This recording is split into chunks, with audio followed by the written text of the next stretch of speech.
Your mic button, mic on, you can talk.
Good morning. Welcome, everyone. Thank you for your patience. Appreciate everybody being here. This is our in-person Community and Neighborhood Enhancement Advisory Board meeting for July 12th. Would like to call our meeting to order. First item of business is to approve the minutes for May 3rd, 2021. It's been moved and seconded. Is this a roll call vote? No, just click the button. Just please click your button on your vote.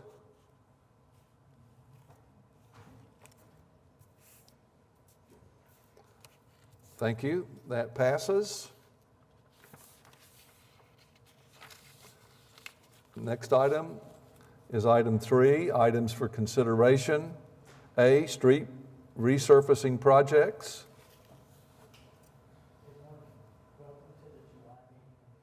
Community and Neighborhood Enhancement Advisory Board, and welcome back to in-person meetings in the City Council chambers. As you've just experienced, new technology has been installed since the last time we gathered here, so please let our staff know if you have any needs. As an update before we get started, you will notice a slightly different makeup for our team today. Lakeisha Dunbar, Transportation Planner for the Planning Department, has accepted a new position in South Carolina. The ministry of Lakeisha and her husband was drawing to a close here, and this move positions them closer to their sons and other family.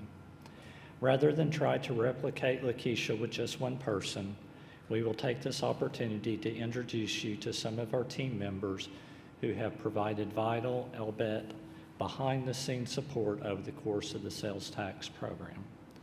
As always, please do not hesitate to stop us at any point this morning with questions, comments, or concerns. I would like to introduce Brock Miner to guide you through the resurfacing project updates. Thank you, Mike. And I'll start with our category allocation. As you see, resurfacing, sidewalk, and trails are fully allocated. We have bike infrastructure at 65% and street enhancement. Last May, we approved Britton Old Town, and so it went from 77% to 84% where it stands today.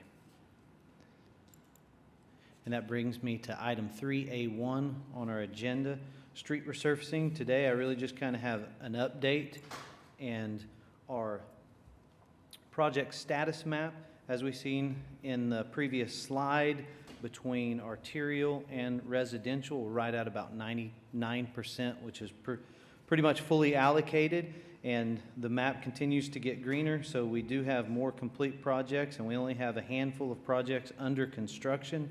With summer months and good weather, we should be able to complete those, and I do believe in our street resurfacing, we should, as we finalize some projects and final accept those, we should have a give back, and we'll come back with some potential additional projects to reallocate those funds.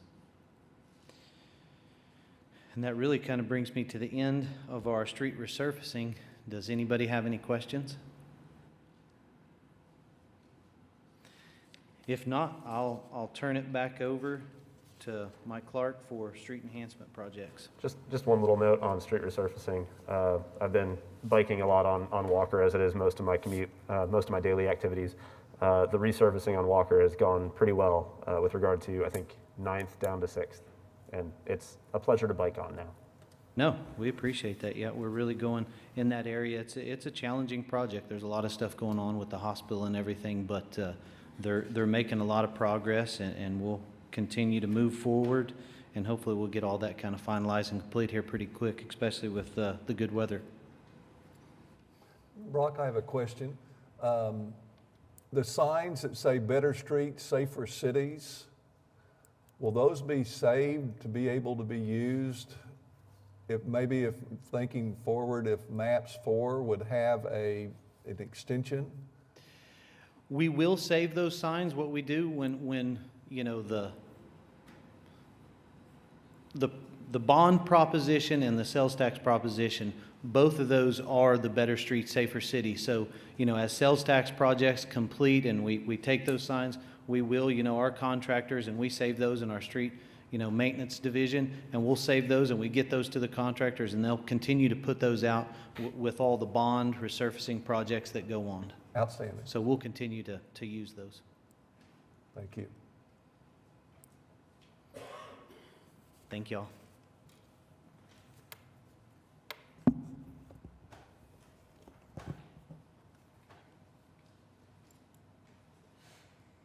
As Brock did with resurfacing, we start item 3B1, the street enhancement project update, with an overall map.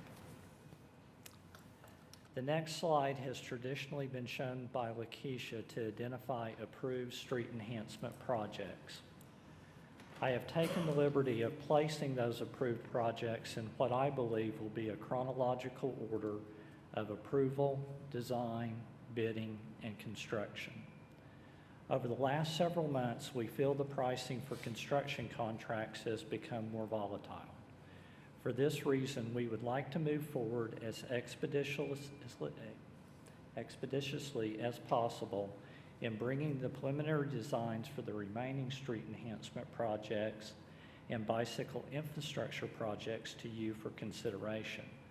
This action will then allow us to complete design and move to bidding.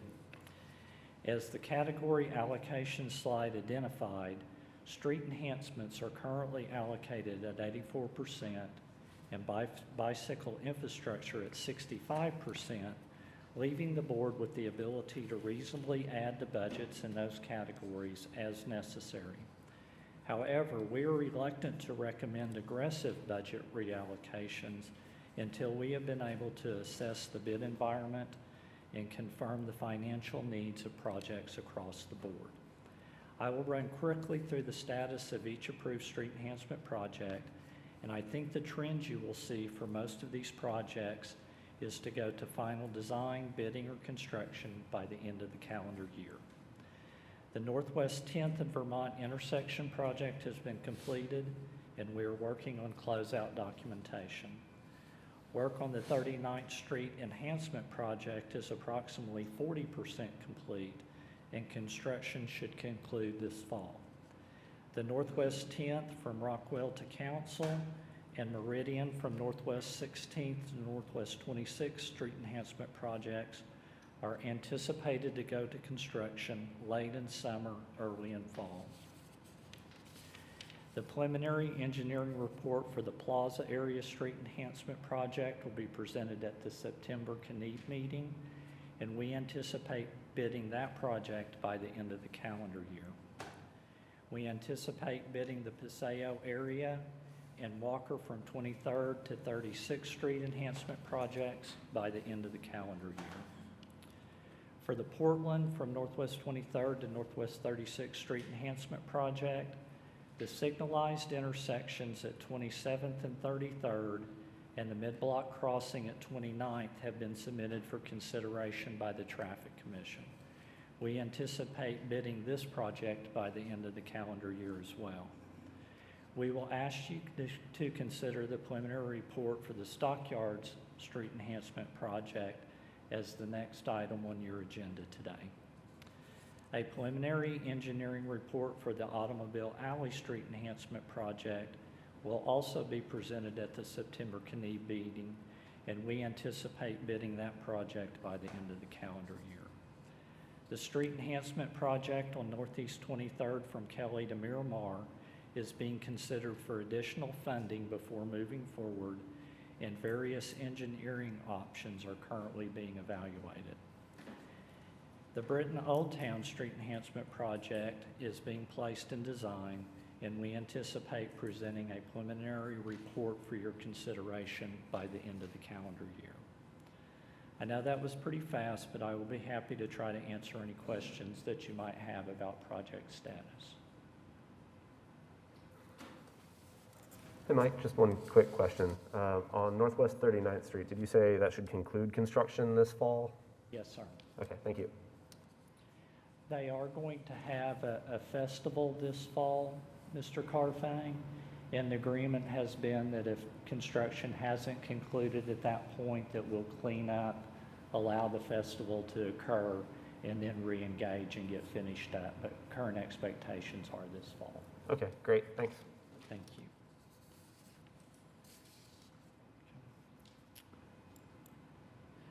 Moving to item 3B2, we are asking you this morning to consider the preliminary report for the Stockyards Street Enhancement project.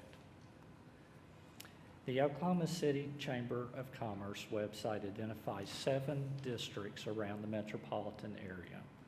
While all offer unique and rewarding experiences, perhaps none inhabit their brand quite like the Stockyards. Described as being synonymous with the heritage of the West, the Stockyards doesn't just dress up and play cowboy. Whether you are after a pair of boots, a steak fit for presidents, or a stampede through the center of town, this is the place for you. Even the newer arrivals to the district, like Rodeo Cinema or Grain and Grange, have been able to add to the culture without being overwhelmed by it. Stockyards owes much of its identity to the Oklahoma National Stockyards, a 110-year-old cattle market that is the largest of its kind in the world. The Oklahoma National Stockyards operates a live auction on Monday and Tuesday of each week, with as many as 9,000 animals being bought and sold at each event. Most visitors and even some locals won't recognize that Stockyards is located within Oklahoma City limits, while the Oklahoma National Stockyard sits on adjacent privately owned land. Like many areas in Oklahoma City, numerous projects are either being planned or are in motion in the vicinity around Stockyards. This preliminary report has attempted to identify these efforts surrounding the Stockyards, and staff will be working with district leaders to understand how best to coordinate these opportunities when developing an appropriate set of construction documents. For example, the delivery of the Stockyards City Master Plan last week has hinted that the imminent opening of a boat dock landing on the Young Street terminus at the river may give birth to a corridor there that is carriage-oriented, and this result will therefore lead us to bid several alternates for Young's that has not been included in the plans to date. In working with district stakeholders, the Oklahoma National Stockyards and nearby industrial and commercial construction-related interests have been identified as the key vehicular traffic generators. Pedestrian traffic in the area is also robust, and in setting goals for the street enhancement project, district stakeholders have prioritized sidewalk connectivity, increased lighting, and enhanced safety at intersections and street crossings. As evidenced in the accompanying map, the planned improvements build out from the Agnew and Exchange intersection, pushing east on Exchange and south down Agnew. Young's is also set to become a point of interest, running from the river to southwest 15th Street. As mentioned earlier, the 15% plans include the as mentioned earlier, the 15% plans included in the preliminary report currently show sidewalk and signal improvements as base bid components, and things like landscaping, lighting, and wayfinding as alternate considerations. Staff will continue to work with district stakeholders to develop and refine construction documents to best utilize available resources to meet the needs of the area. The fixed limit of construction for the Stockyard Street Enhancement Project is $2,364,075, and the preliminary report has identified the base bid construction estimate at $2,279,444. We have tentatively targeted a construction period of February to September 2022. At this time, I would like to introduce two valued team members, Susan Atkinson of Planning and Debbie Harrison from Stockyards Main Street, to assist with anything that I've overlooked.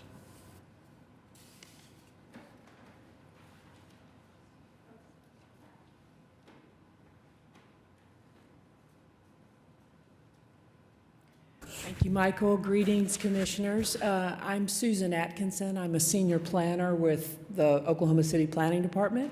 I'm joined by Debbie Harrison, who is the executive director of the Stockyard City Main Street District, Oklahoma City's only urban Main Street program. I work with the district through the Commercial District Revitalization Program. Stockyards is a business improvement district, a so-called BID, so they actually are sort of self-funding for their activities, whereas the CDRP program that I plug into, we have other districts that we provide small amounts of funding annually. We're here to answer any questions that you may have as you consider the preliminary engineering report. Michael did a great job of summing up where we are with respect to other planning activities that are going on. There is not only the engineering report that you'll consider, but there has been previous bike planning work done regarding the district. And then I have had the incredible good fortune of working on the Stockyard City Master Plan, which Michael also mentioned. This is a bit of work funded by the Alliance. That is a partnership between the Alliance, the City Planning Department, Stockyard City Main Street, and then also the Oklahoma National Stockyard. So I'll happily answer any questions that you might have for me, or if you have some specifics for Debbie, she could answer a question. I have a question. So how does this proposal connect to the conversations that I've heard about creating river trails that would be accessible for equestrian uses? Thank you for that question, Commissioner Thompson. There was a very preliminary report done in around 2015. It was commissioned by a private group that were called River Horse Experiences, Inc., I believe was their formal incorporated name. They did some conceptual planning for equestrian-focused trails along the river. It was sort of an exploratory conversation. That bit of work has definitely been incorporated into the Stockyard City master planning, understanding everything that had ever been thought about the area kind of survey. The engineering report that's before you for consideration doesn't really address that. I think without getting into the details of the master plan, which is not something this body is going to weigh in on today, there are still a lot of conversations about how horses and horse-drawn conveyances could be incorporated into the stockyards safely for all users. So I think that may be at the core of your question, because this is a place where we legitimately may want to consider how do we make a multimodal path actually include safe accommodation for horses. So we don't know the answer to that yet, but it's definitely baked into the thinking that goes into both the engineering report you'll consider and into the master planning effort. Okay, yeah, I was thinking that is definitely a part of, that's an answer to a part of the questioning that I was thinking about. I mean, obviously I was looking at Young's and it seems like we're gonna sort of set this course to make that a better connection to the river and those areas. And this is obviously proximity to the fairgrounds area too. So I've always been intrigued by the idea of being able to create something that has a sort of cultural sort of foundation in Oklahoma City, but that might be used to sort of explore different ways of getting around, and in addition to having that cultural connection. So it sounds like this plan is not necessarily designed to incorporate that, but it's not designed to exclude it, I guess would be a fair way to put it. I think that's a fair statement. Okay, thank you. Thank you. Anybody else? Yes, Susan, Yes. I've had the privilege of going to the hospital from bicycle accidents, but a lot more from horse accidents. There's a lot of area along the riparian area of the river, obviously, until you get to a bridge, and then it squeezes down. I would hope that at some point as this plan is developed, that there would be, I don't think you can put horses and trail users, runners, walkers, and cyclists in the same Airspace or ground space. or bottlenecks down. Yeah. I'm sure that I can just say that horses and fast-moving cyclists would probably not work Not well. mix, agreed. So hopefully common sense will be common here, and maybe at some point we can see what the idea would be as far as where the horse folks would be able to be. Chairman McKnight will take that as the voice of experience. At my age, most is. Any other questions? So I'll just follow on with that a little bit. So I used to live in both Chicago and Colorado, and the Skokie Lagoons and one of the other trails in the Chicagoland area did a pretty decent job, if I recall, of supporting multiple modes, including horses. If I recall, horses had a limestone path separated by trees from the multi-use paths, and that worked really well. There were intersections where yielding had to take place. In the Denver metro area, or closer to the mountains, there were other trail systems that simultaneously accommodated mountain bikers, road bikers, and horses. So I'd expect that there might be some experience in other parts of the country who have looked at this as well in a way that certainly puts safety as the #1 priority. Thank you for making us aware of those. We'll look out for some best practices that have come from those cities. And then if nobody else has any other questions, I'd like to get a little bit technical with the report, if you don't mind. And I may need to defer to my Public Works colleagues, but go for it. So in section 6.2, it talks about traffic improvements, particularly that the Exchange Avenue project will reconfigure the road from 4 car lanes to 2, 2 car lanes and 2 bike lanes. Has that been solidified? No, Okay. it has not. If I may, I believe the authors of the report were tasked with referencing the 2 parallel bike projects that have been going on independently, Right. and a while ago, more than a year, I think. I think I think that they have basically extracted some language that described one of those reports, the Exchange Avenue report, Agnew being the other leg that was under consideration for receiving bike infrastructure. And its preliminary recommendation was that that would be a way to achieve this in the available right-of-way. By no means is this a final decision or an engineering recommendation that's beyond much more than a concept. There are a lot of moving parts to consider in stockyards. It's an area where not only is there a lot of large industrial truck traffic, but just passenger vehicles in stockyards tend to be large trucks disproportionately. Sure.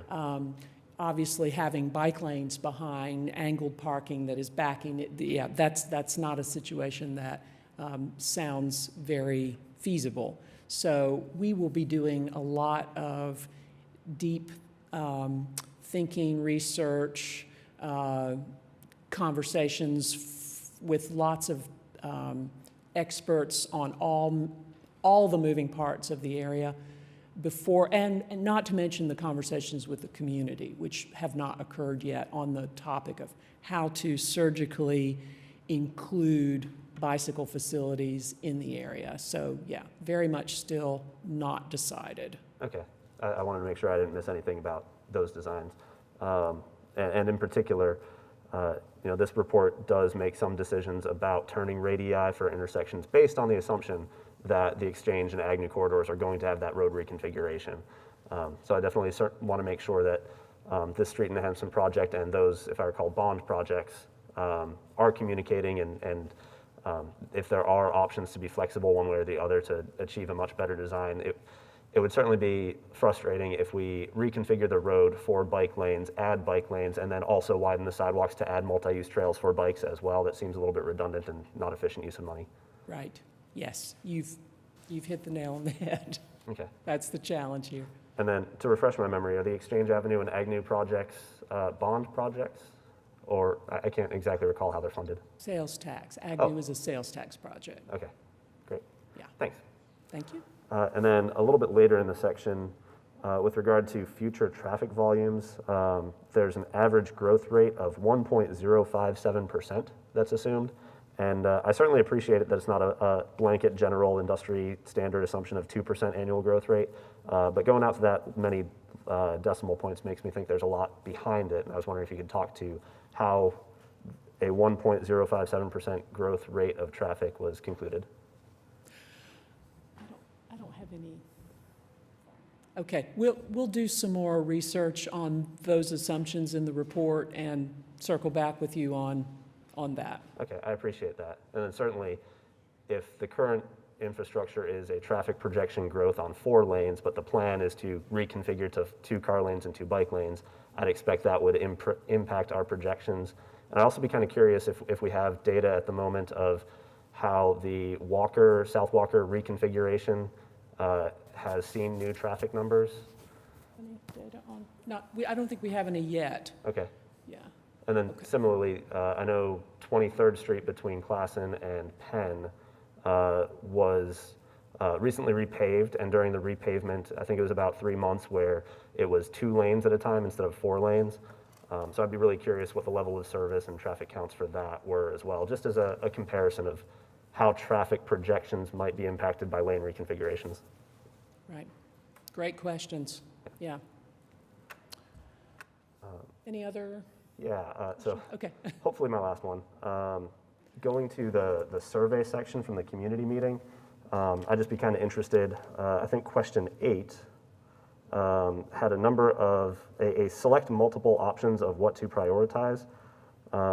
Which streetscape enhancements besides sidewalks are most important to you? And I assume this was a select multiple. And for example, option D and option E both include landscaping.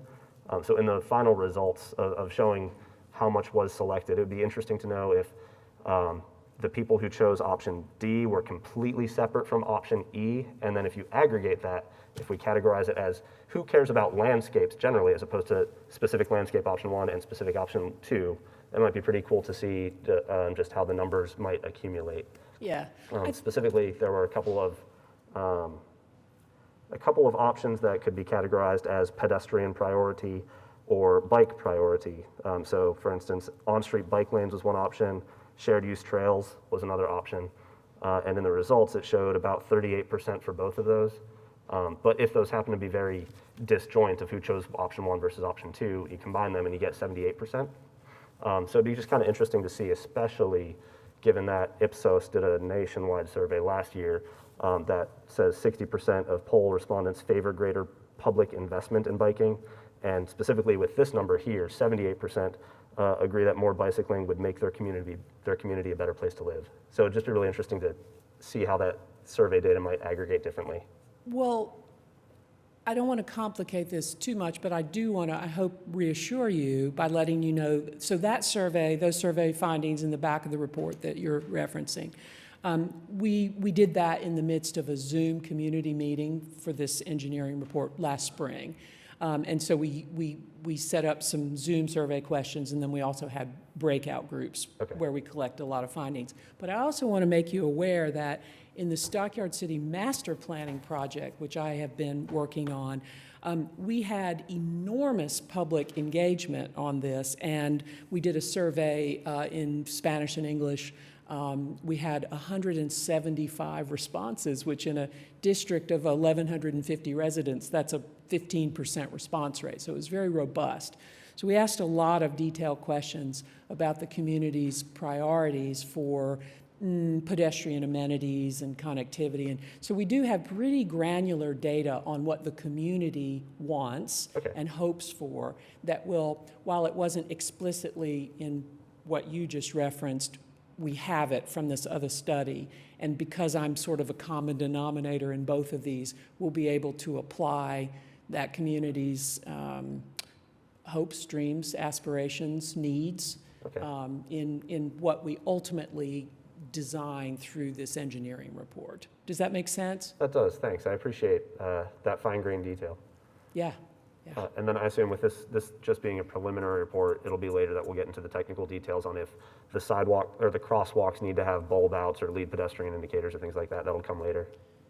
Yeah, we will get very granular in what it is that we ultimately decide to build. This, you know, as Michael said, this is a sort of 15% report. Gotcha. Okay, thank you. So thank you. Okay, thank you so much. Thank you, Susan. This does require a vote.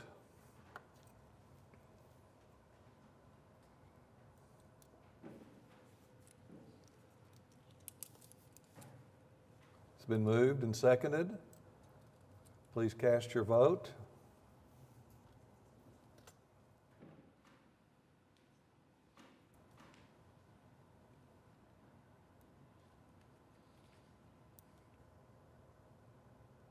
Motion passes. Thank you. Thank you very much for that presentation. And that brings us to item 3C1, sidewalk projects. I'll give a brief status update on our map. The sidewalks kind of follow closely with the street resurfacing. The category allocation is right at 99%. The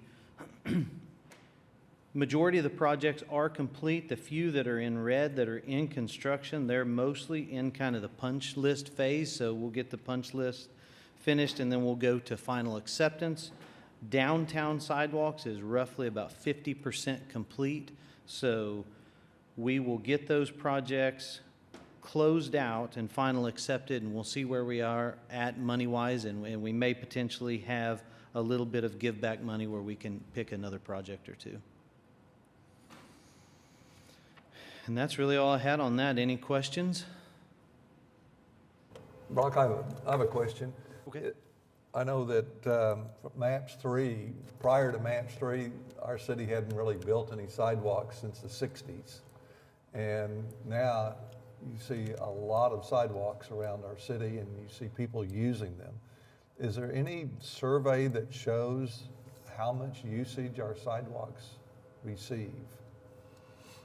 We probably don't have that kind of level of data, but you know, every time I do a construction project, there was several projects that we did, 2007 bond, we would try to do sidewalk on one side of the street. And every time it was used, I'd take a picture of people using it and put it in the file. So we know they're used, and we are doing quite a bit of additional sidewalks. And I think as we kind of fine tune, we have all that data there. We just need to kind of put it in a GIS and then start to maybe try to do, you know, just like traffic counts and stuff, we'll kind of add those bicycle facility counts, you know, bike counts, you know, pedestrian counts and things like that. I know national surveys at one point, a number of years ago, listed Oklahoma City as one of the most unwalkable cities. So we've come a long, long way through this work, which is really, I think, you know, I mean, you live in a city, you don't appreciate it sometimes. You talk to people that come in for a reunion or something and they go, my goodness, I'm really noting all the sidewalks. Yeah, with the older residential neighborhoods, you know, they didn't include sidewalks, you know, and hopefully with other bonds and maps and sales tax, we're kind of catching a lot of those areas that didn't have the sidewalk and needed it, and we're putting those in, you know, around schools and transit areas, parks, and other preferred areas. But with new residentials, you know, it's required that they have sidewalk on both sides. So I think we're getting there. Thank you. You're welcome. I had a question about the downtown sort of sidewalk area, because since I know it was more of kind of where needed in that broad swath, and I may have missed this, but has there been kind of an update on where the sidewalk installation was kind of settled out in the downtown section? We can definitely, you know, they had a plan set out and they went through kind of prioritized areas. I can bring that back, or I can send that information to you where those prioritized areas were and kind of where everything was. But you're right. You're absolutely correct. You know, we kind of found the missing links. The others is kind of easy to see because we can kind of see, okay, this is where we went sidewalks. You can kind of tell. And I mean, even just casually being you know, traveling through downtown, it's hard to know specifically where this was Better Streets work or just some other work or what was sort of planned or done. So just a general update, I think, would be beneficial, at least for me, just to know, since it sounds like you're saying we're near completion on a lot of these sidewalk scopes, it'd be nice to see just kind of what was the plan that was executed related to Better Streets, Safer Cities for the downtown area. Absolutely. We can bring that back, kind of show that. Downtown's a challenging area because, you know, you have design districts that you got to go through and get approval and stuff, and then there's a lot of development going on there, so we work with development and see kind of what they're doing and where they're going and try to coordinate that, so. Yeah, no, I definitely get the approach. I'm at this point maybe as much curious as anything else on what we actually did downtown versus the other areas if we're getting close to being finished. We can bring you back a map and kind of show where we've done and the future projects that we haven't completed yet. Yep, thank you. You're welcome. All right, I'll turn it back over to Mr. Clark for item 3D1, bicycle facilities.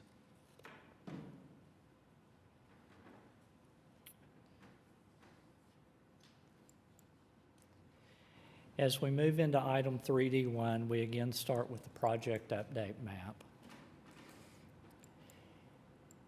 And then again, I have attempted to place projects into a chronological order based on their progress.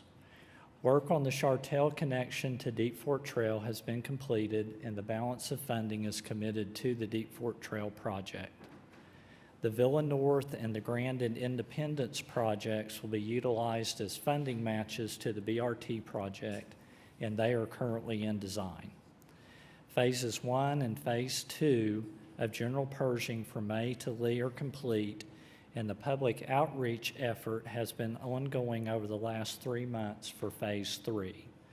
Documentation is being prepared for the Traffic Commission and City Council to consider the request to remove legal parking in the right-of-way at various locations on Main between Penn and Western. Lottie is anticipated to be the first parking-protected bike lane project. The public outreach effort for the elimination of illegal parking in the right-of-way is being prepared.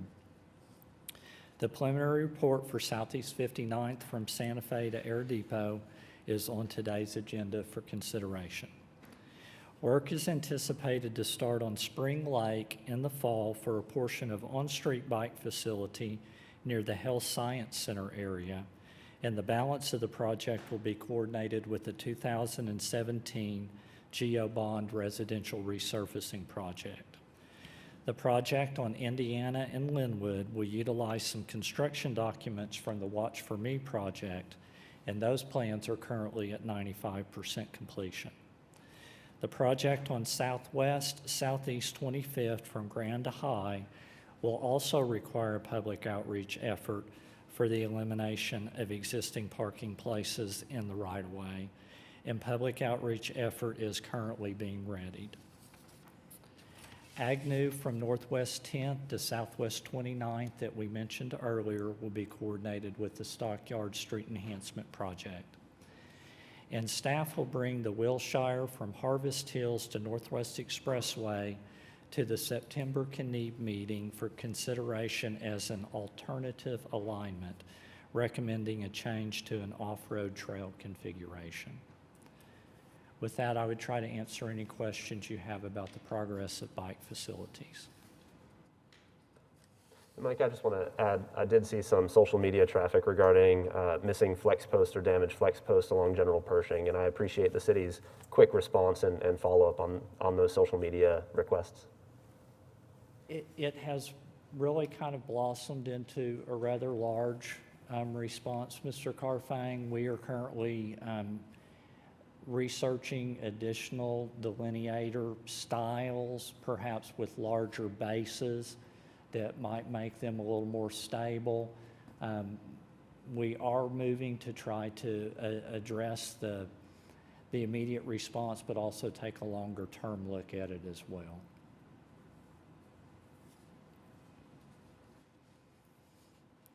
Okay. If there are no other questions, we will move to item 3D2, where we are asking you to consider the preliminary report for the Southeast 59th Street Bicycle Infrastructure Project.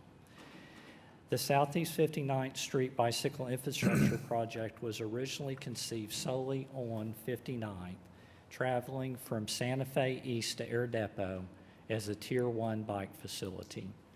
However, traffic volumes on the section from Santa Fe to I-35 would have required the road to be widened to meet the current vehicular capacity while providing an on-road separated bike lane.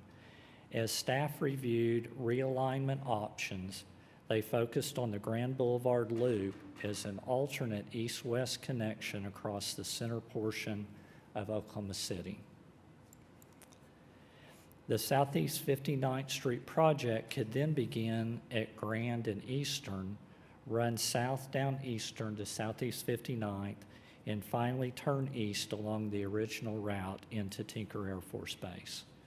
Traffic counts on both Eastern and Southeast 59th were low enough to allow a reduction from 4 lanes to 3, creating 1 drive lane in each direction and a center turn lane.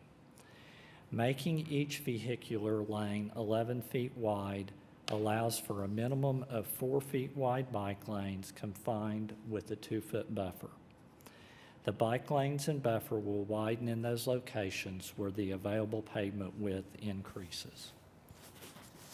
While in design for this alternative alignment, staff submitted the project for ACOG funding and was approved for $2,463,008. At the May CNEAB meeting, Mr. Carfang asked staff to evaluate an opportunity for an off-road trail on the eastern section to perhaps offset or reduce some of the cost being anticipated due to the bike lane's location in the road. In today's action, we are asking you to consider the realignment of the Southeast 59th Street Bicycle Infrastructure Project and the resulting lane configuration that creates a Tier 1 facility along that route. Your recommendation will send the preliminary report to City Council on July 20th for their consideration as well. With an approval of the preliminary report by the City Council, We will bring the project back to you for funding consideration. At this point, I would like to introduce James Welch with the city's Public Works Department and Josh Malwick with Atkins North America, and we will try to answer any questions that you might have.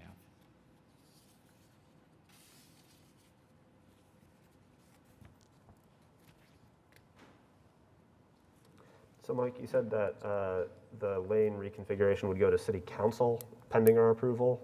Would there be any intermediate steps with the Traffic Commission? No need to go to Traffic Commission, Mr. Carfang, but it will go to council as a review of the preliminary report. Okay. Michael, just real quick, there are 3 tiers. Yes, sir. Or could you go through how the definition of those 3 tiers, just as a refresher?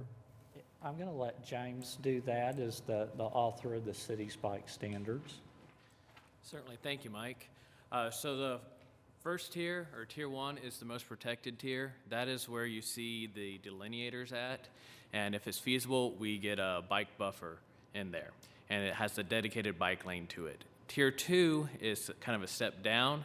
That is where you have a bike lane, and you may or may not have a buffer with it. And then tier 3 is the shared facility, and those are on your low-speed, low ADT roadways.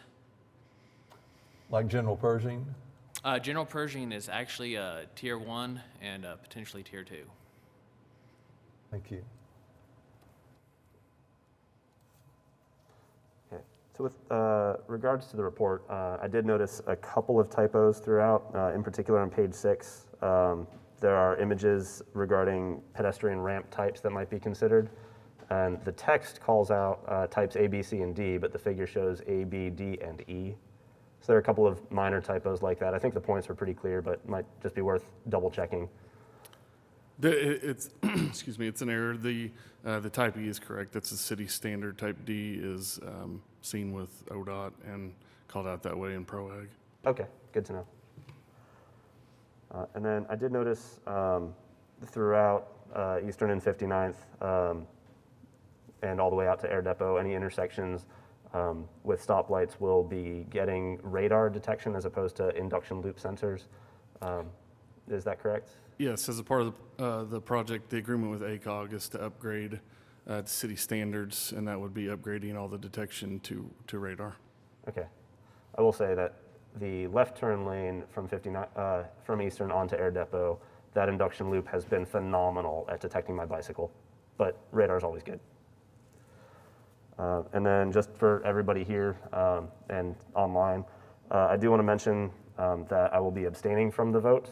My employer works along this corridor and are dependent on government contracts, so any potential appearance of impropriety might have negative repercussions. So because of that, I'll just be abstaining.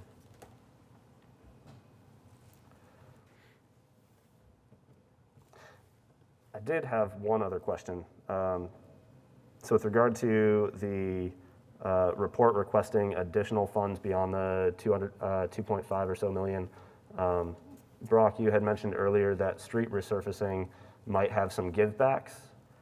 And I was kind of curious here, if we are resurfacing parts of 59th in a very minimal capacity just to support the bike infrastructure, is there synergy or desire or other maintenance considerations on 59th that would coordinate or value a much larger resurfacing project with, say, resurfacing funds at the same time?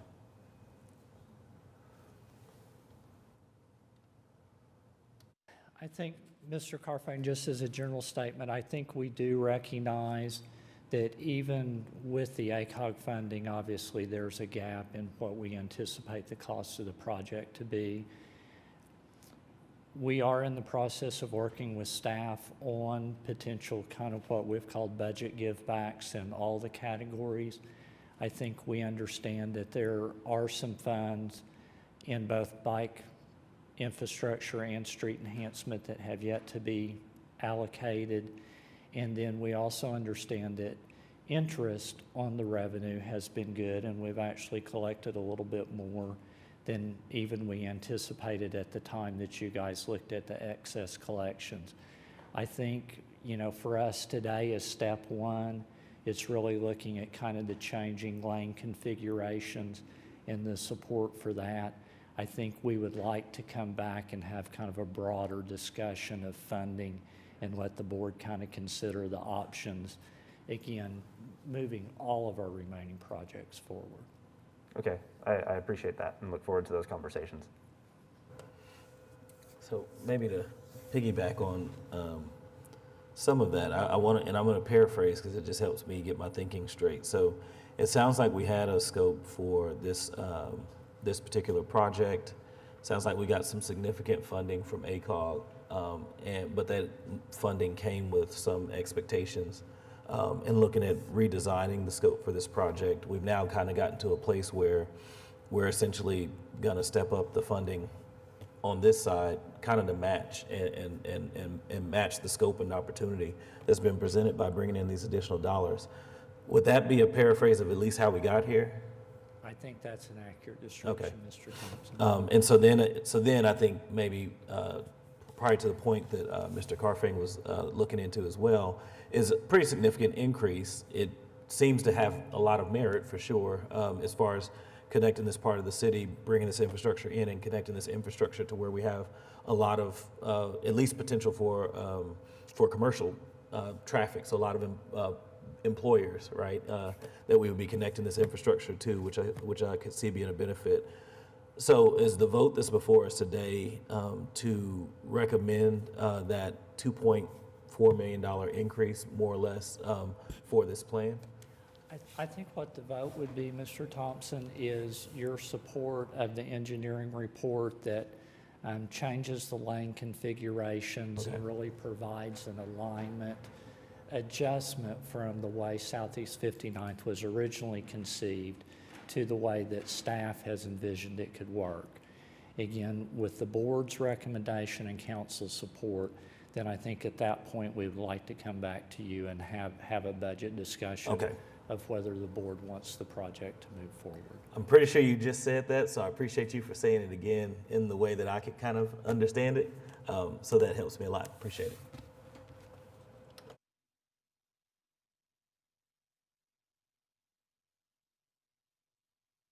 Any other questions?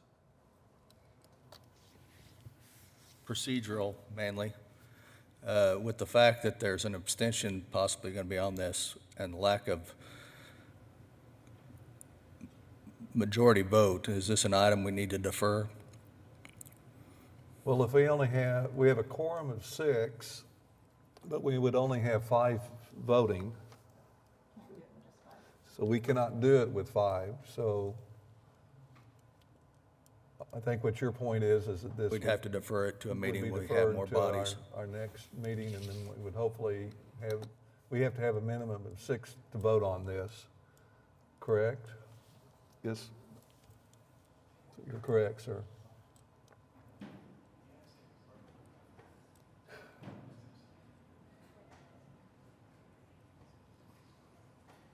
Thank you, Craig. Mr. Chairman, board members, yes, as informed by the Assistant City Clerk, we would not be able to vote on this. The question could be phrased such that since, as Board Member Thompson has inquired, since you're actually just making comments as to an engineering report, what would your direction be to staff? Because it's going to be coming back to you for funding, and that's actually an action item. So comments could be held in the minutes, and the staff could refer those comments to the City Council, at which point, even though you did not vote on it, they would have heard the comments of the board members, and you could proceed in that manner.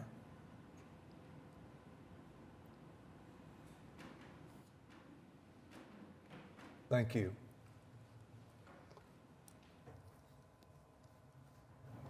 So Eric Winger, Public Works Director, I just want to be clear. So, I mean, with the board's action today, whether it be to vote for a recommendation, which is where this board is at, staff's intent is still to present this to the City Council. So it won't, you know, if today's vote is not a response of recommending it, our intent would be to still take it in the absence of that vote, just as Mr. Craig Keith just mentioned, just with any comments that you may have. Yeah, and I think to that end, just me as an individual, in this body. I definitely see the circumstance that we're into with the quorum, but I think that there's no reason to not move the comments along that we've had, Right. especially so we can kind of get this process moving along to be able to come back and have the budget conversation. And staff is seeking your recommendation, the council is seeking your recommendation. It is a recommendation, not a final action. And then today is just a preliminary report. We do still have final plans that will be coming back to this board as well. So this isn't your last opportunity to weigh in. Okay, I just wanted to make sure we were clear. Yeah, thank you. Anthony, do you want to make a comment on this since we're not actually voting on it? I mean, this is on my core commute to work, so I certainly like the ideas.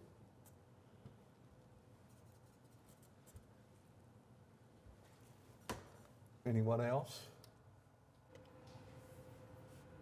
Yeah, I think I'll just reiterate my statements that the project seems to make sense. I think it's great that we were able to get some additional funding added into the mix, along with the sales tax dollars and resources that we've already allocated. So I definitely think it makes sense to evaluate this opportunity, evaluate this, move forward with the preliminary engineering, and then come back and look at the overall budget implications, whether there are other dollars in other places here, or whether we can look, incorporate this into sort of some of our allocations where we've had additional revenue or we've had some givebacks in other places. I will add, on my commute to work, I do see a lot of other pedestrians and bicyclists through a number of the neighborhoods in that area. And I feel very confident in saying where there are missing sidewalks, but there are footpaths now, as well as just other random people in the roads whose transportation methods are not car. I think the community would greatly appreciate this redesign.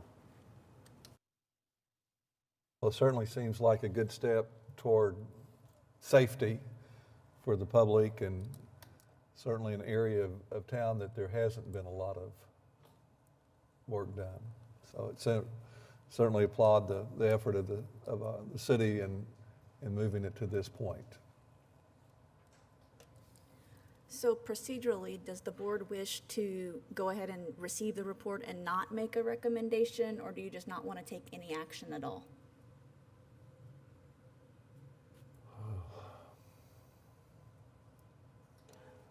So I'm happy to make a motion, but I would defer to the chair on how he wants to handle it.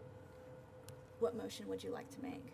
I mean, I think I would move consistent with what I heard earlier, that our comments and recommendations be taken to the council, but not, I guess, vote on the action if we're not So you able want to to. receive the report but not make a recommendation? Yep. At this time, Yep. Okay. can we add that?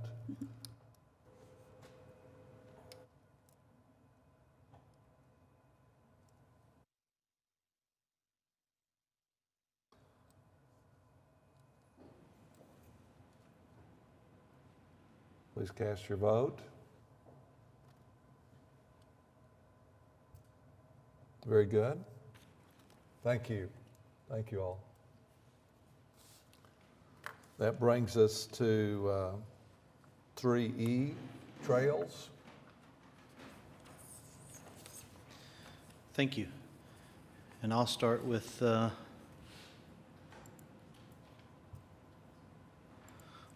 status map. With the trails, our category allocation is right at 94%.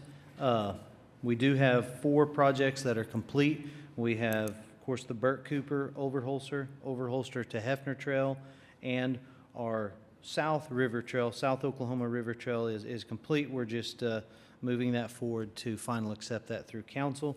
Projects that are in construction are the Katy Trail, which is in the punch list phase of the project, so it's soon to be completed. And then our North River Trail is approximately 70% complete. And then, of course, we still have in design our new trails, our Deep Fork and Hefner. But we'll move to complete these projects, and just like all the rest of them, hopefully we'll come back with some give back money, and we'll see what we want to do with that. Brock, can you tell us a status update on the signage that will go in at Burt Cooper Trails? I know that I believe that they've started, but I'll catch up on exactly what the status of that is, and I'll bring that back to you. I'll turn it over to Parks. They may know. So the signs, Parks Department, the signs are in fabrication right now, the actual steel structures of them. The signboards, they're also in the same fabrication process. So our consultant is reviewing all those, making sure they're current and update. They're around the Burt Cooper Trail. They do have a lot of the foundations and stuff poured. They're just waiting on the signs to be, fabrication to be complete, to get those all stood up and set, and then they'll move on, from trail to trail to trail from there on. So the process they're working on was getting the footings in place, getting the fine-tuned location on all of the signs on the Burt Cooper Trail first, while the actual signs themselves are being fabricated. And then once we kind of get everything fine-tuned on that, and as those signs are available to be installed elsewhere, they will continue to roll down those other trails. Have seen along the Burt Cooper trails, right adjacent to the trails, what I would guess would be mile markers at some point? Yes, sir. So the signs themselves, they are placed off of the trail for safety reasons, and so we've had several people comment or make questions of that. The concrete you're seeing right next to the trail that is directly adjacent to and abutting the trail, those are the actual mile markers, and those are flush. So there will be nothing that protrudes up from those. Those will be at-grade flush mile markers. And so there will also be coordinating striping. It's a type of a thermoplast type process that will be going across the trail at those points as well. And so you'll be crossing each of those mile markers. But those, again, will be flush. They will not be a hazard. I think it's quintessential to make sure that, yes, sir, for some of us that don't always stay right on the asphalt, that everything is well off the trail from a safety standpoint. But yes, sir. I know Parks and Recreation has been working for a number of years. The Trail Advisory Group has been working for a number of years on this signage. Our trails are wonderful, but we certainly lack amenities and signage, and this is going to be, I think, extremely well received, and again, a real strong statement for user safety. Yes, sir. Thank you. Any other questions? I do recall, so this is a little bit beyond just the sales tax scope, but on the May 26th MAPS 3 Advisory Committee, there was a big discussion about excess funds from MAPS 3 trails and sidewalks and what projects to apply those funds for. And there's a big debate about southwest OKC along May and then along 104th versus Katy Trail connections at 23rd and 10th, as well as a few other projects. So I'd be really curious. I haven't seen another meeting on that committee since, but based on the fact that we might have some extra interest and excess trails funding, it'd be really nice to just know where the city's at in terms of having those conversations of combining multiple funds to make sure the right projects happen. That committee did vote on those. This is the MAPS 3. What you're referring to is the MAPS 3 subcommittee on trails and sidewalks. There was some funding left over in that, and the decision was made to add several connectors, two connectors onto the Katy Trail. There was quite a bit of outreach from the community in the neighborhood wanting better connectivity. That's another thing our trails certainly could do well with. All of them is better connectivity. And the decision was made for those funds to help with the existing funds, with the existing trails, to add greater connectivity. I know there's two, and can get more detail on that from the MAPS 3 office on exactly where that money is. But that money has been decided on going into Trail Connected. So with regard to the Trails and Sidewalks MAPS 3 subcommittee, I recall that was a fairly in-depth conversation between, say, February and May. At the May 26th MAPS 3 overarching committee, they voted to defer approving the subcommittee's recommendations in order to relook at Southwest OKC, as I think committee member, I'm blanking on his name, Zane. About right? Yes.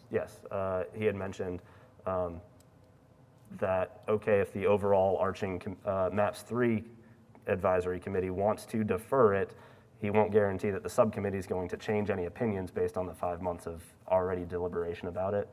So I was just curious if there was more discussion from that subcommittee or from city staff on how much it would be to price out the Southwest proposal and what other funds might exist to help. I think the $3 million or so excess MAPS 3 funds with something else in order to achieve those grander trail ideas. Okay. As we close projects out, this body will hopefully get an opportunity to look at some additional funds, and we're welcome to hear requests from you, and we'll take a look at that stuff. You know, Lightning Creek it was always a smaller portion of the trail that we're going to be fixing, but it's had a lot of signage.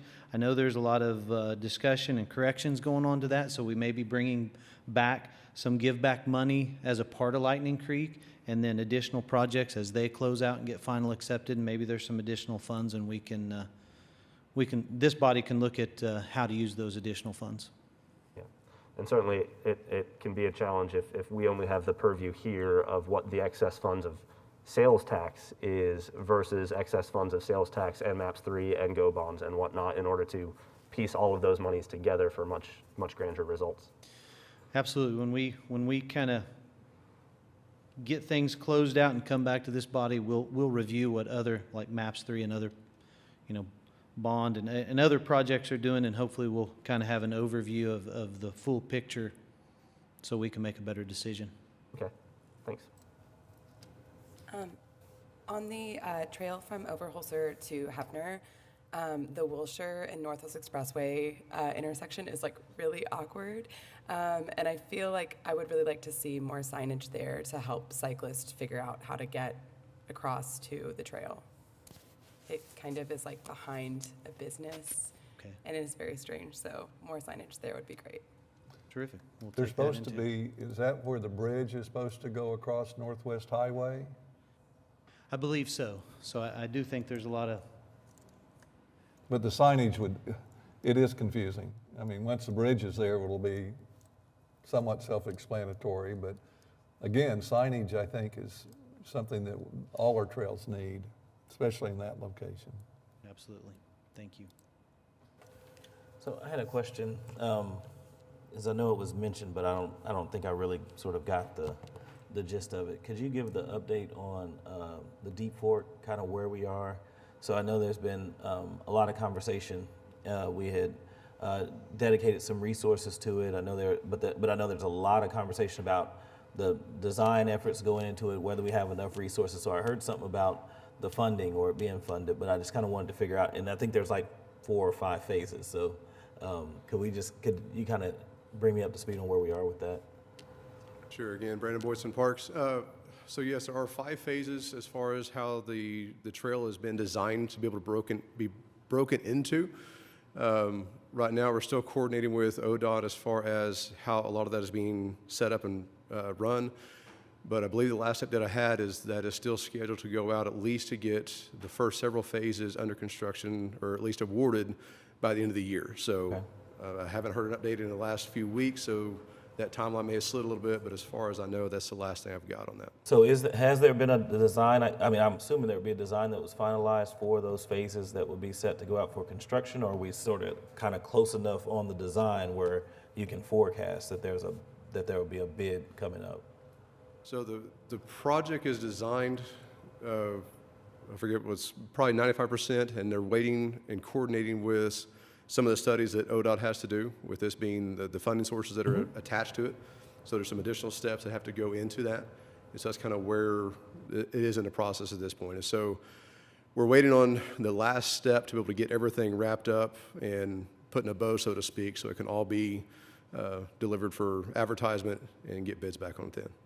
Okay, it would be nice, and I'm not sure if I think the last time we had the update on the trail system, there were still some questions about some of the design engineering. So this is good news, if in fact that's where we are, because I know the sentiment I heard, I think the last time we really talked about it was that there were just concerns, which I understand some of the challenging nature of getting through the creeks with how the trail would run. So if there is a design that's at 95%, I think it would be nice to present it if that's possible. Yeah, we can bring it back. Thank you. Thank you. Well, and this trail is somewhat unique because ODOT is the leader on moving forward, correct? Yeah, so with ODOT being a major player in the project, there's a lot of coordination that goes into that.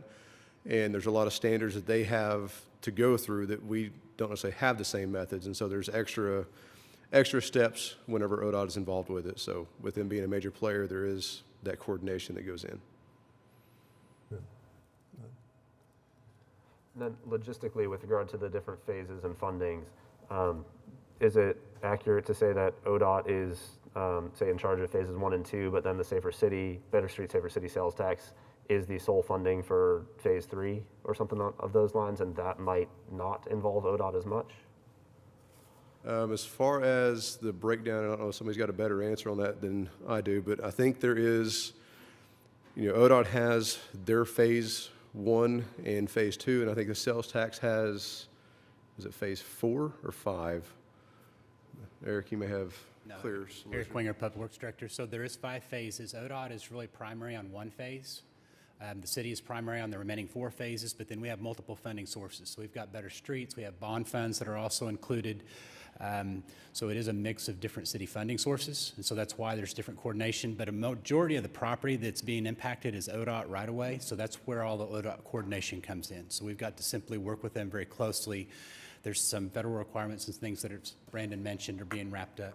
I think our best thing would be to just bring a presentation at your next meeting and get you fully updated, and we can show the different funding, the phases, and the projected timeline. Yeah, and I appreciate the reminder that a lot of it is ODOT right-of-way, and hence a lot of their involvement as well. So thank you. Yep, you're welcome. And ACOG is also, like the Southeast 59th Street, ACOG is also involved. So this project is a true partnership, which will be So a we'll bring an wonderful update at the next connector meeting, once and complete. we can answer questions better then. We'll bring all the information forward. Okay, thanks. On one other note, just special thanks go out to Doug Cupper. He recently resigned as Director of Parks and Recreation. He'd done a lot of great things for 7 years for Oklahoma City, and really appreciate him working so close with different committees and with Melinda on this. I think we've done some great things, but I think we've got still a long ways to go, as noted in the signage discussion. Absolutely. Well, if no more questions, I'll turn it over to the financial report.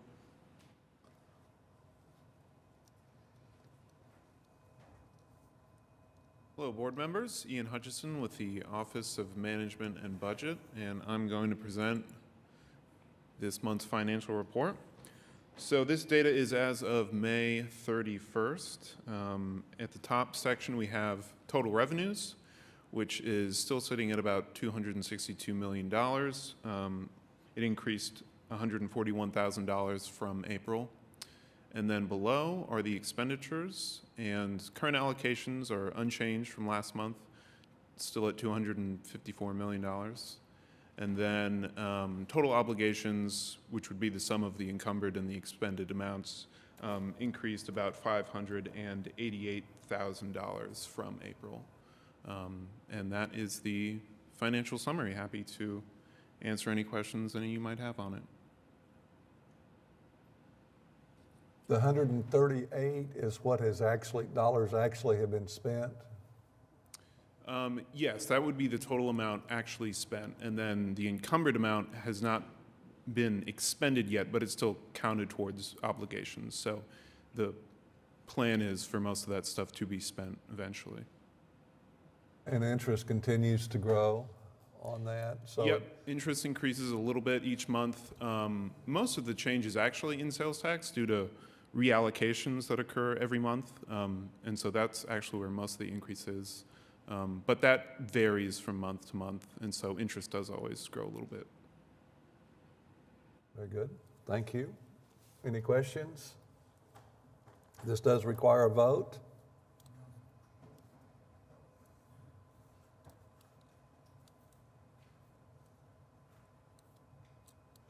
Please cast your vote. That passes. Thank you. Thank you.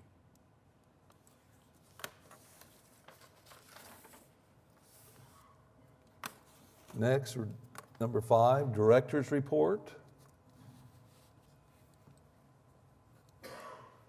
Thank you, Mr. Chairman. On behalf of Planning Director Jeff Butler and I, we appreciate your time again today for all the opportunity to discuss and answer questions. And we appreciate all the staff's time as well. As we look at the remainder of the year, we have a number of reports, I think, that Mike Clark also presented that are pending. So we have several preliminary reports. We have a number of final plans. But we're going to make a really strong push in getting those stakeholder meetings completed, especially with the streetscape and street enhancement projects. We're also hoping to get all the designs completed for the upcoming bike infrastructure projects to present those to you so we can get those recommendations to the City Council.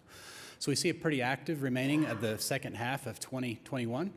So we're looking forward to our next meeting. And again, we'll bring those items that you had questions on today back to you for your next meeting as well. But with that, I'd be happy to answer any questions you might have. And Jeff, do you have anything that we want to add? And Jeff's also available in case there were any questions for him. Again, thank you for your time. Thank you.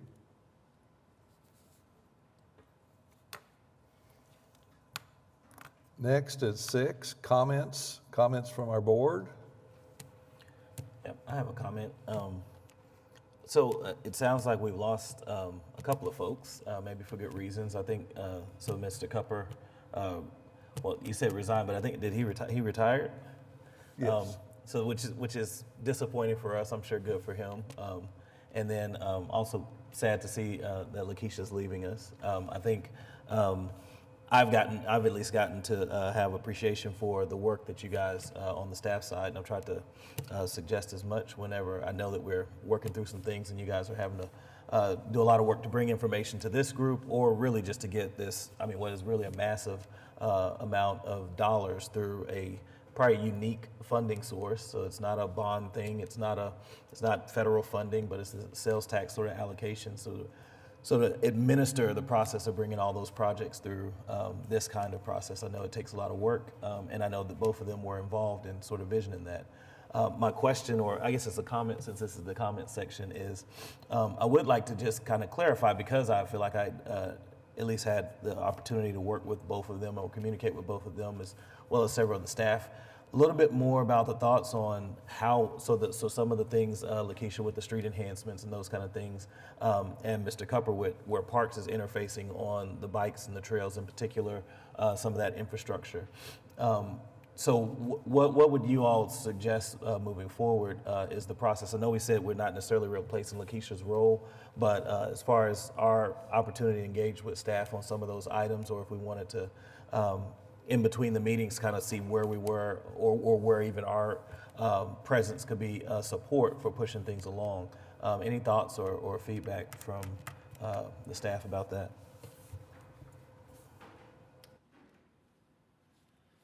Yeah, even though Mr. Cupper is retired, so Melinda McMillan Miller was here just, and she's the assistant director, the acting director for the Parks Department. So if there were any parks-related questions that you would have normally maybe approached Doug on, we would ask that you approach Melinda on those directly, and Jeff can respond on Lakeisha's opportunity as well.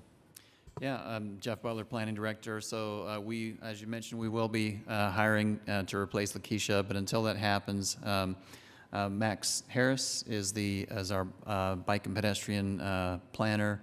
And so any questions related to those projects, feel free to contact Max, as well as the street enhancements. But also Michael Michael and Lakeisha worked very closely together. So between Michael and Brock and Max, there are plenty of folks there that can answer questions. Of course, I'm available too. So we've got you covered. And we'll keep you posted as we make new hires and fill that position. Okay. And just to sort of follow on with Mr. Thompson's comments there, I think all of us would like to congratulate Mr. Cupper on his retirement, as well as provide our appreciation for everything. Working with Ms. Dunbar has been a delight. And for me personally, both here as well as other pedestrian and bike advisory committee activities, ACOG Complete Streets policy reviews, it's been a great delight to work with her, and wish her all the luck in South Carolina. Independent of that, one other comment that I just want to add. On July 3rd, I got to participate in the OKC East Side Bike Ride, which was set up by Myron Knight, and I want to give Myron Knight a huge prop for all of his work in setting that up. Having amazing volunteers with tons of energy throughout the rides, all the food stations, feed stations, just tons of energy along the way. So the East Side Bike Ride, it started at around Kelly and 63rd, and there were a couple of routes with refreshment stations along the way. The weather was beautiful for it. The tree canopy was gorgeous to ride through. The birds were singing. There were easily over 200, maybe 300 people participating, all ages. There's one 3-year-old riding his bike. He got a little push up some hills, but mostly did it all himself on the 3-mile route. And I don't remember the oldest person there, but there was quite a wide range. And it was a delight to see so many bikers out there and have wonderful conversations with everybody who was biking along as well. The one thing that I heard repeated over and over again is how the community on those rides really would value a lot more connectivity to the Katy Trail. And so the 23rd and 10th Street connections, I think, have a lot of momentum behind them. And again, props to Myron Knight for setting up an awesome event, and hopefully it'll be annual. I'd just like to echo all the appreciation of what this city is and this committee has done to work together and to benefit a lot of folks in our part of the world. And I think I don't think it should be taken for granted. I think there's a tremendous amount of work that goes into this. And I think it's a great sense of pride to be able to be here, to be here and in person. I think is something that's I liked a little bit better than the Zoom situation. And I can't sing very well, but this reminds me of my shower. If y'all bear with me. No, kidding. Any other comments from board? If I may. Looking at the financials, that to me approximately $8 million was currently unallocated. Is there some direction on that we're looking at, or would that kind of help tie in with the MAPS 3 items that they were saying they were short? So as we look at some of the remaining projects that have yet to be completed, I know we've been really successful on a lot of the street resurfacing projects, being able to provide some return of funds for reallocations. However, on the street enhancement projects and on the bike projects that we've already committed to, we have a number of those yet to bid and still actually get out. And so there is some concern, especially with an elevated bid market that we're experiencing right now, that we may need some of those funds just to complete the projects we've already committed to. So staff's recommendation to you today is that we hold those funds until we get at least the majority, if not all of the projects currently committed, bid and their scopes complete. And then if there's remaining funds after that, then we can look at some reallocations. I don't know that that's something that we're going to see before the end of this calendar year, but definitely something we're prepared to have that discussion with this board as we look at whatever that final total is of available funds and having that allocated to better street sales tax projects. The bid market's really volatile. We're taking bids every week. We are having to really be real conservative on our estimates, making sure that we have a lot of contingency in our projects right now. So contractors are adjusting those prices upward. Hopefully we'll see that stop and hopefully recess here maybe this fall. But right now it is a concern. Out of curiosity, what types of macroeconomic elements impact those bid prices? I know lumber, of course, is skyrocketing. Is it cost of materials, import fees, or things of that nature? I think all the above, including just transportation costs. So some of it is just in the cost of transportation, but we're seeing increases in oil, steel, wood products. I mean, some of that's just due to lack of availability. Some of that's also just due to, again, as we've seen a lot of severe storms go across the United States, just the use of materials, in the reestablishment or the rebuilding efforts. So right now, it's a little bit of everything. I think also as the economy continues to restart, we're just still coming into some new adjustments with a lot of projects being bid at once. We're in competition with a lot of other entities, for the same resources. Okay, thanks for that insight. Yeah, we're getting weekly construction updates and we're having to adjust projects continually, but the one thing we need to make sure that we do is hold those contingency funds back, in this case, any of the excess collections, to make sure that we finish the projects that we started. Thank you. Thank you. Thank you, Michael. Any other comments from board? Any other comments from staff? Are there any citizens that wish to address today? Very good. Appreciate everyone's time. Stay safe. We're adjourned. Thank you. And I need to sign something.